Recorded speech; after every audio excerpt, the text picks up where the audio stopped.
in this day and age, you can literally learn anything under the sun, right? We all graduate from the University of YouTube and TikTok.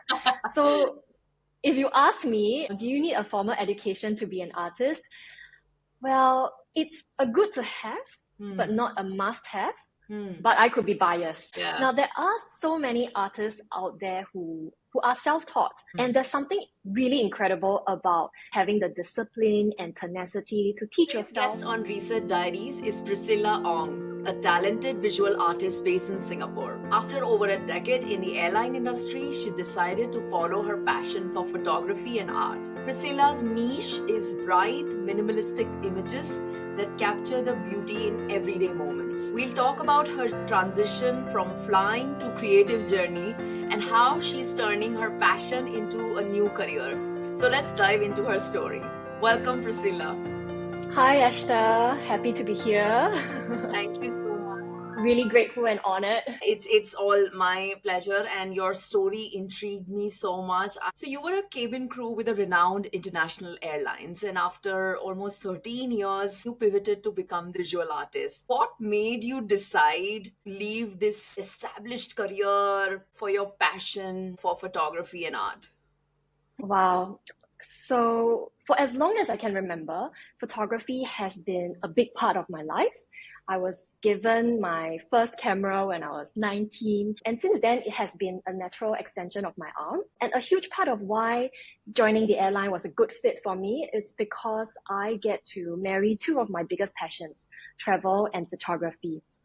Not only do I get to see places, I get to photograph them, through the different seasons. And so when the pandemic hit and everyone's lives were impacted in so many different ways, I'll be lying if I say I wasn't affected by it.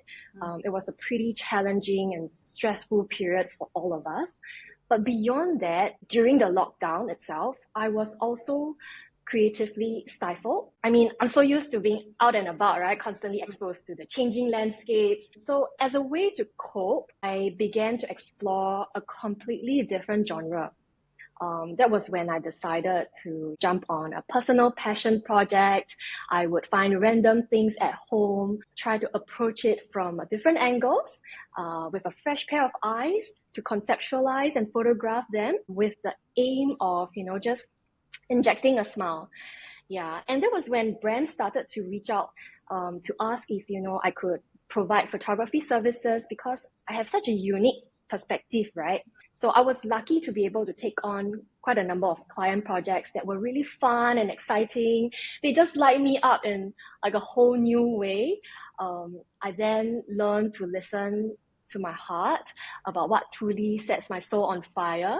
And it came a time when I realized it's time to choose where to focus my energy. And so I finally took the leap. Wow. So were you always creative like this way, or this is something you developed only during COVID? So I discovered my love for photography more than like 15 years ago, way before the pandemic, way before I joined the airline. Lucky for me, my husband Xavier and I, we share a common interest in photography and adventure travel. Intrepid travel of sorts. So our main subjects have always revolved around the nature, mountains, oceans, desert, in various remote parts of the earth. So when we travel to areas with vast landscapes, we usually don't have to go out of our way to find inspiration because nature just has a way of presenting itself to photographers in the most artful way, right? So over the years, it helps to influence and bring out the artistic side in us. But COVID was definitely the catalyst, right? It played a role in making me question my mortality. It made me question about what truly matters and whether what I'm doing is really what I want to do. And I realized that I could do something that I really love.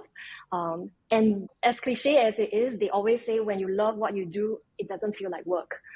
So yeah, definitely COVID was a contributing factor. Okay. So you said that you started seeing some bit of client engagements right at the onset. So was a financial constraint on your mind when you finally decided to take that leap of faith, or you were confident that know I can make, if not as much money, I can still make a decent amount of money in this? Because we have to get practical also. Finances is something, it's always playing on our heads. And Yeah, so for sure, it's a risky move, as with any freelancing career, because there is going to be irregular flow of income. You no longer get to enjoy company benefits, etc. So career change can vary from person to person.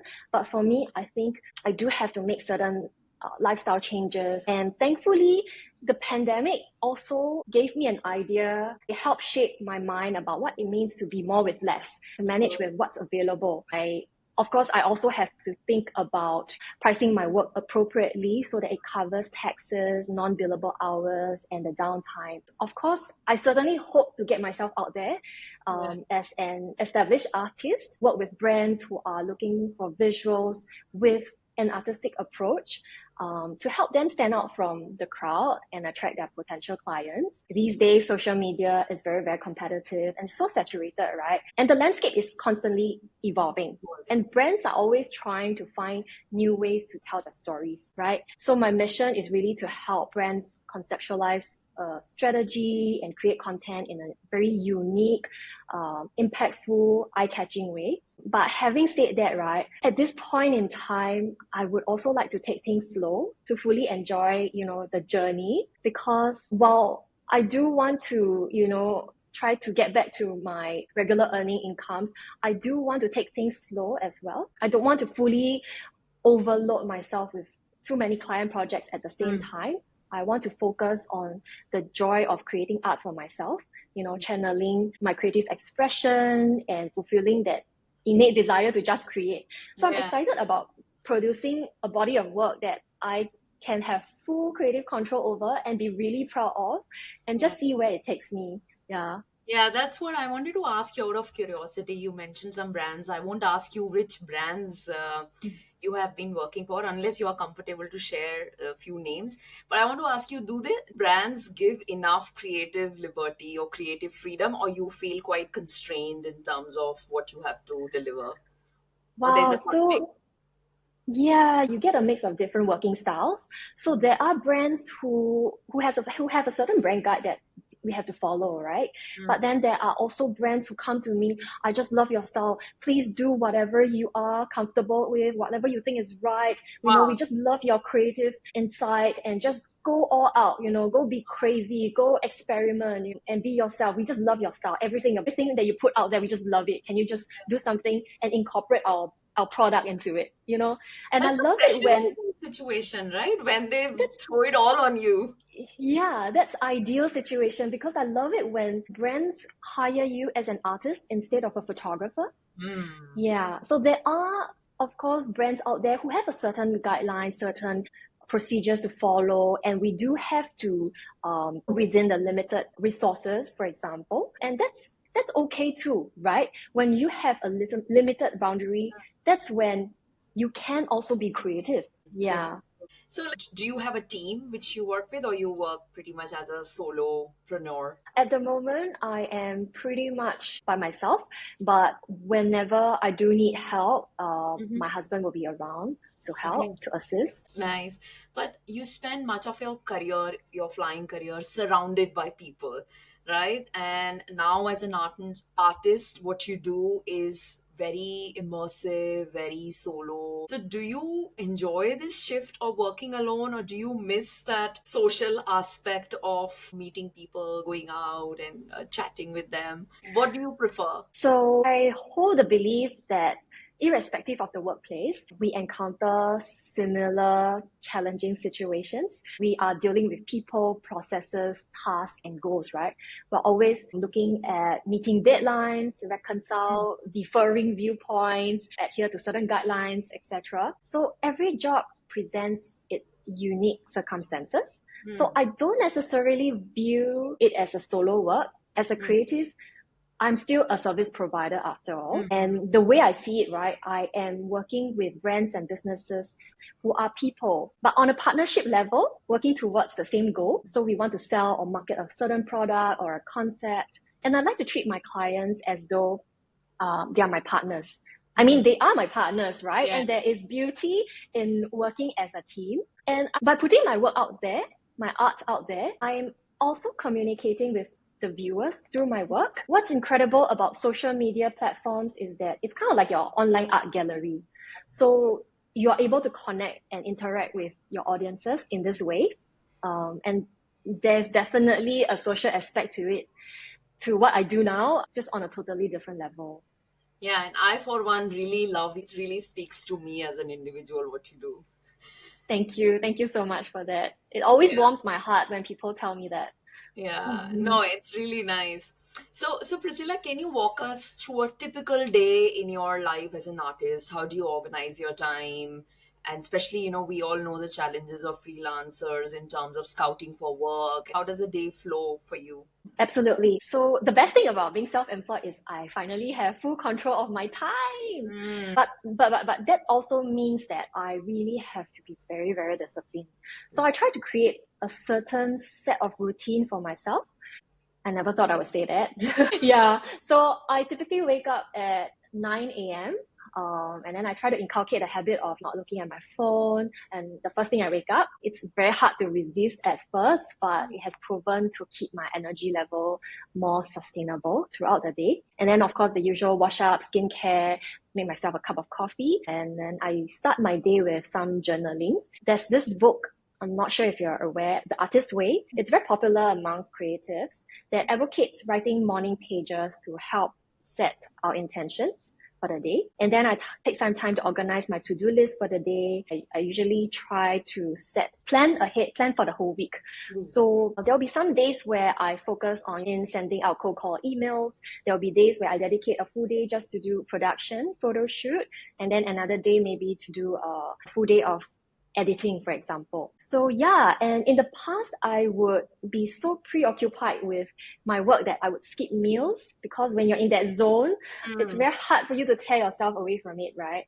yeah. So with this structure, I allow myself to really like snap out of it, go for a run or a Pilates class, and it's proven to be quite effective so far. Nice. And but of course, I'm human and I do procrastinate too. And a lot of times it stems from a certain fear of inadequacy. So I constantly have to reframe my mindset, be less of a perfectionist when it comes to creating art. And yeah, tell myself that you think something out there is better than none at all. True, that's true. And in fact, that's what I was reading, that the quantity always beats the quality. The period in which you Mm, produce your highest volume of work is the period when you produce your highest quality work as well. So just keep producing without that analysis paralysis, that is it good, is it not good, and all of that. exactly. And you can see how you grow, how you progress Mm. along the way as well. Yeah, yeah, Yeah. that's true. That's true.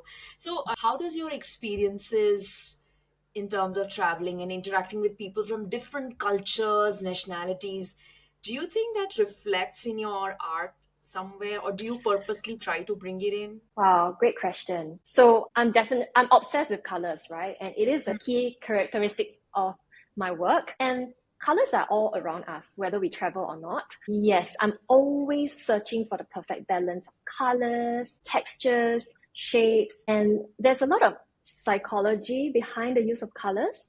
And I just love that it has the ability to communicate so much, the different feelings and the different moods. And I do think that travel definitely influenced my art in one way or another, and not just the aesthetic part. When traveling, you're constantly exposed to contrasting elements, for example, modern versus ancient, urban versus natural, traditional versus contemporary, for instance. I think that it then subconsciously fit into my love for not just colors but surrealism, allow me to play with unexpected combinations to evoke a sense of like playfulness and a sense of wonder. So I guess in a way, my photography became kind of like a visual diary of little bits of all the little encounters that I find in the world. Yeah. So, Priscilla, we have been mentioning about the countries you've been visiting, and you have visited so many countries. Do you want to put a number out there? How many? No, I did not keep count. I did All not keep right. count. Yeah. So, which countries left a big impact on you? And also, which countries are the ones that you would really like to explore?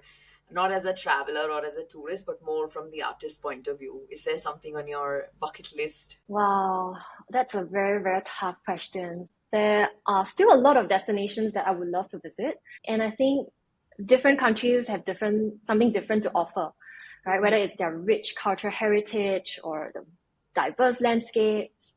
But if you ask me, I think Cuba is quite high on the list. Would love to visit Cuba someday to see, the colorful streets of Yeah. Havana, lined with vintage cars and colonial buildings. I imagine it's kind of like, stepping into a time capsule. But honestly, throw me on the plane to anywhere and I'll be happy to explore the world. The world is our oyster, Yeah, right? true, true. And among the ones which you have visited already, which one really appealed to you? Is it?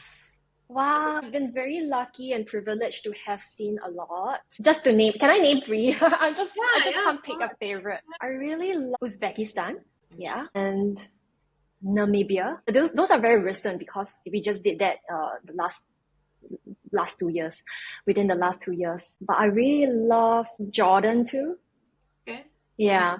So Interesting. so so this is the thing. My husband and I we really love to travel off the beaten path. So these are the places that really are less gentrified, very raw, and it often makes us feel so small when you are in that vast landscape, and it's just incredible. True. Yeah, we often give so much importance to ourselves, but as you said, if we see ourselves in these vast landscapes, you realize you are just a speck in the dust and Mm-hmm, nothing more. mm-hmm, mm-hmm. Nice. Okay, Priscilla, we would move a little bit to the advisory section now. You Okay. have made this wonderful career switch. I want to ask you, for people who are considering career switch after spending many years in one field, in one direction, what advice would you give them to make this transition as smooth as possible? Well, I'm not sure if I'm in a position to give advice yet, but I can think of two. Number one, I think having the right mindset is really, really important, especially in a creative field, right? You're bound to get rejected. In fact, you will get rejected a lot. And the key is to really not take it personally. I Mm. also firmly believe that when a potential client says no, it's not a no forever. Or maybe it's not the right time, maybe it's not the right fit, or even the right budget, right? Mm. So don't let other people's judgment or rejection determine the value of your self-worth. And secondly, my advice would be to practice having the courage to say no. If anything I've learned is that our time is such a valuable asset. So we really have to try to use it with intention, because if you don't value your own time, then honestly, nobody else will. So it can be very, very tempting to say yes to everything, but that can lead to burnout in the long run. So it's very important to set healthy boundaries and be clear about your values. Saying no can sometimes be hard because you feel like you're missing out, but then it just means that you're prioritizing other things in life. So one thing I've learned that saying no to others, right, is saying yes to myself. So Mm. again, it's about Reframe. mindset. Yeah, Yeah, so mindset is everything. yeah. Oh, that's nice. I love this saying no to others is like saying yes to myself. It's Yes. like just flipping the script, flipping the Mm-hmm. narrative.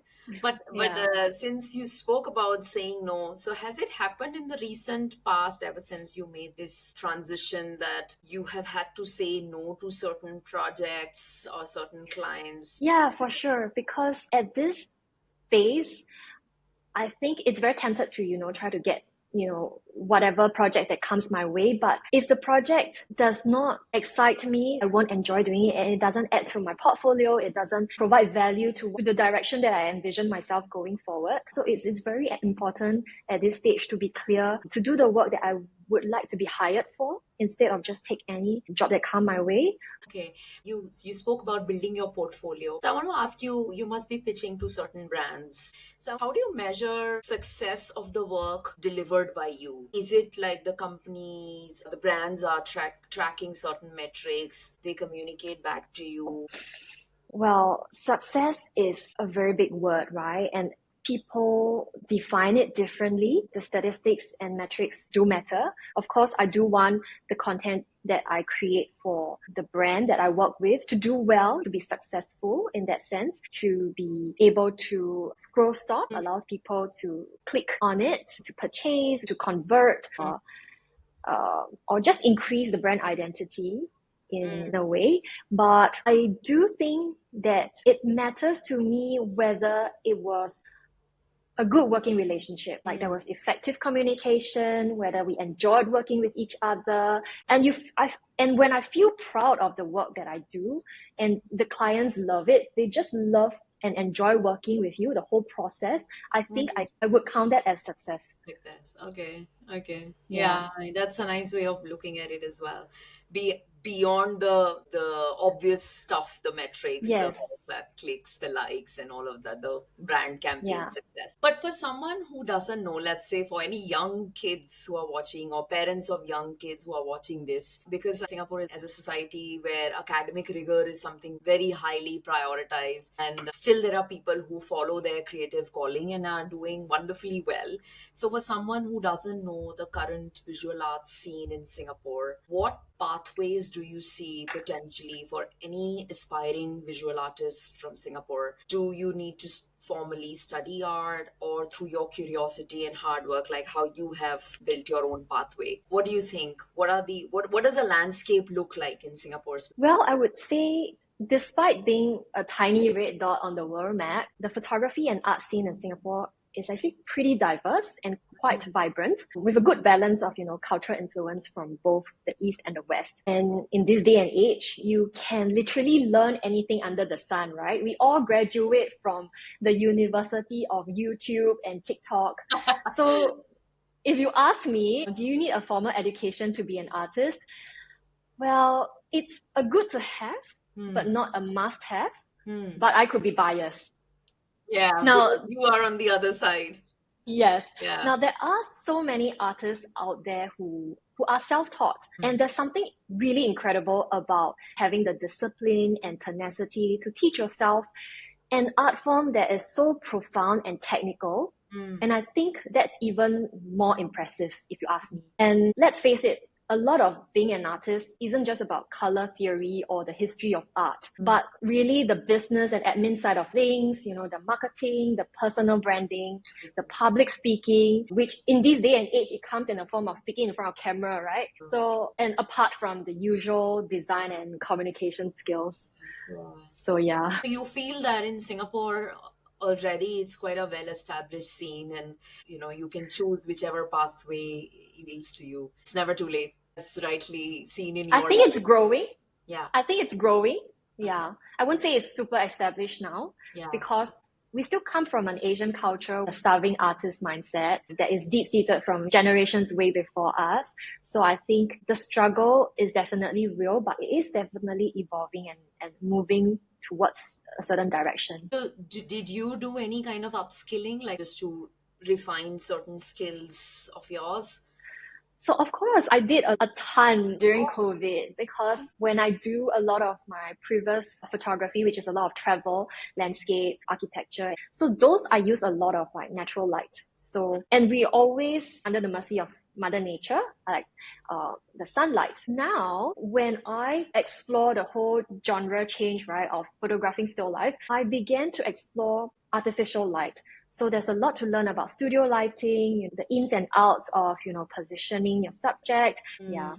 And then, of course, I do have to learn a lot about Photoshop, editing. And in the past, I don't exactly love editing, because I think it can be quite, first of all, I didn't want to dramatically alter the images to make it look like it's something that is unnatural. But as I enter this new genre of photography, I feel that the editing itself is a creative expression altogether. Like how you edit your work a certain way, a certain style is also a creative part of the process, which I now love. And I see videos are like, let's say if it's a 3-second clip, how long do you take to create that visual in the studio, like Wow, pre-production? if you're talking If you're talking of stop motion Yeah, animation, it yeah. can take me a whole day or several Oh, days sometimes. wow. Yeah, yes. So essentially, stop motion is like putting together a string of photos. So it can be hundreds, thousands of photos of you moving an object little by little and then capturing every single frame. And then when you string them all together, it looks magical. It looks like the object is moving by itself, right? Oh, So that's what stop motion animation is, and I just love it because it really helps to captivate viewers and surprise minds like that. I had no idea that it can take like days also sometimes. Yeah, it depends. Yeah, I'm sure then you're spending a lot of time on the editing table also. Yes, that's for sure. It's a tedious process. All right, we are almost towards the end, Priscilla, but I want to ask you, how do you see the role of technology in your work? And do you think that AI is kind of killing the creative artists, whether it's music, art, cinema, whatever? So, do you see AI as your companion, as a threat, or what's your view in general in terms of how you want to incorporate technology in your work? Yeah, I mean, it is definitely a concern. They all say that AI is taking over, the photography industry, but I think there is also still very much human element to it. You know, so whenever I work with clients, I take the time to understand their brands, to understand their philosophy, their story, try to bring them out through my visuals. So all these human touch, human elements, it's difficult to achieve through AI, right? I mean, from that point of view, I think that yes, you can incorporate AI into your workflow for any photographer or artist out there as a tool to maybe speed up certain processes. What's important is to not be scared of it, but instead to use it to the best of your ability to help you instead of to work against you. But do you think brands who are tight on budget can eventually like take these shortcuts and Of course, yeah. yeah. I mean, it's a viable option. It's free for all. Alright. Yes. Okay, Priscilla, before we end, since you have this rich career of meeting people from different geographies, different cultures, what are some of the most valuable lessons you have learned about life and humans in general? I would like to think that through my years of experience as a human being, if there's anything I've learned, is that I learned to be a more compassionate person. I learned to treat all with respect and patience, to be more understanding and have a level of empathy for others, to be more generous with my smiles, compliments, and sincerity. So we all want to survive or thrive in this thing called life, right? So it's really important to be kind to one another and to myself. Yeah. Travel, it teaches you a lot about humility as well. Yeah.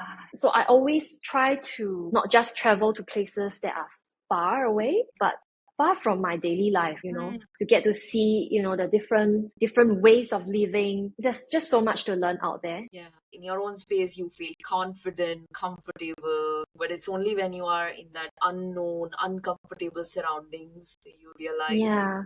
how much we lean on others as humans and how Yeah. important it is to treat others with the same respect that we wish we should Mhm. get.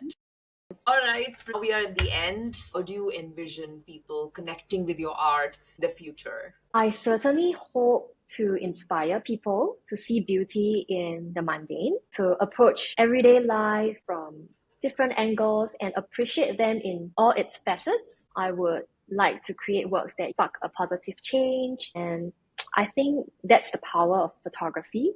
While photography alone cannot change things, it can be part of a movement, and our creative voice matters. So, yeah, I do have big dreams about maybe publishing a book someday or creating, a community where like-minded artists can come together to learn and grow. But yeah, I'm just gonna take it slow, see where it takes me, go with the flow. Well, thank you very much, Priscilla. It was lovely to chat with you, and I got to know so much about the art scene and creativity. I wish you all the best for all your future endeavors. Thank you so much, Esther. Thank you for having me.